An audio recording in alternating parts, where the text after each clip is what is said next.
What's up vlog? Welcome to my guys. I-share lang na ako ang experience kagapon guys. Grabe ka grabe ka bating experience kagapon. Connecting flights pa yata kagapon. Wala na ako na-capture kagapon kaya nalubat ko. Ikan pa lang sa Doha guys. Delay na among flights. Pag-abot sa room kay delay mo gyapon abot unsa toy giyaw-yaw o kasabot. Pag-abot na mo sa airport, wala na hunong na eroplano. Dugay kay may gipababa sa kapitan ba. Abot unsa toy aberya. Sus pag naog na mo. Pag-abot na mo dito sa immigration, grabe lagi. Almost 3 hours mi nagpaabot. Daghan kay mi lagi. Daghan kami lahi-lahi. Na Chinese, na Hapon. Basta halo na. Na Indiano. Surte na kay ka kung makatapat ka sa linya, yung tapat sa linya, Indiano.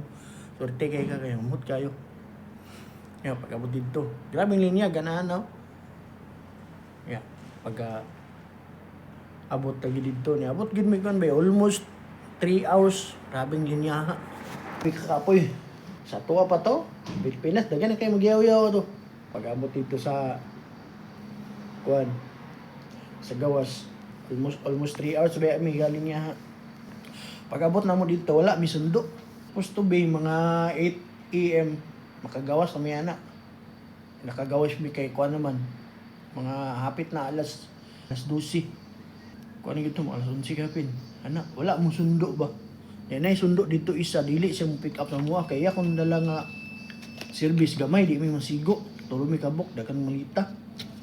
Ya, mong gi-contact tong contact number pag contact na mo okay na, padulong na daw.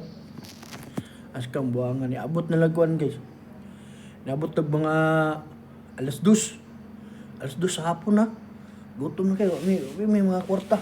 Euro ba ang mga paliton na? Gutom na kayo daw. Pero sige ramig kuan. May gali akong kauban nagpait og soft drinks ba. Murag gid tong ginom-inom. Nya, pait og biskwit gamay. Alas 2 na gutom na kami. Aksyon na panik lagi kay sige ra mag-ingon nga padulong na daw pasulod sa airport.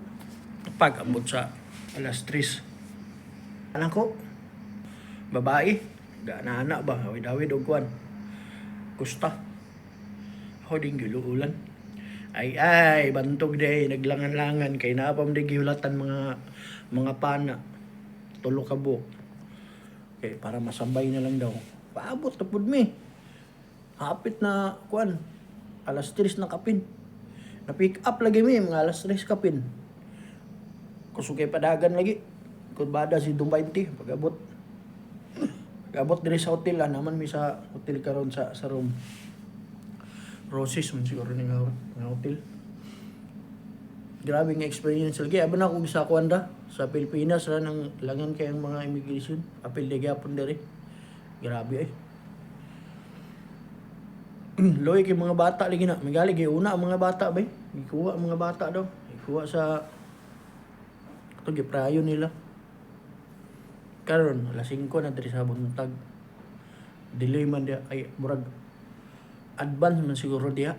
Sa Pilipinas ug 6 hours. Dia mga alas 11 sa buntag diri. Alas 5. Bugnaw kay diri guys kay tanawang mga lamok. Tungod sa kabugnaw, ka-survive na, nangamatay na raw. Tanawa, namatay na sila o sa kabugnaw o namatay sa kagutom. Kuano, cricket o muna saba kay kagabi. Pero, dari pwede ka magigda-gida dari. Among kwarto, nara dito. Ay, kuan dito. Ayos kayo pong kaya nga kuan. Ayos kay nga room. Tanaw ni mo sa gawas mo gamay ra kay mga kwarto pero pag sulod ni mo diri daghan mo kay bay. Sabi diri. Napa ba ni third floor diri. Grabe nga experience lagi pero okay ra at least nga. Next time maglinya ni mi pag diri ka sa room dagpa. Dapat kung maglinya pa lang kadaan sa immigration, imo na nga inform daw ng kuan mo pick up sa imo nga driver para aware sila nga naana ka sa immigration para hulatan nila kay tapulan kay manghulat ba? Siguro mga 1 hour to yung hulat ba? Hawa din siya diretso. Para sa lay kayo. So, kana lang sa. Bye.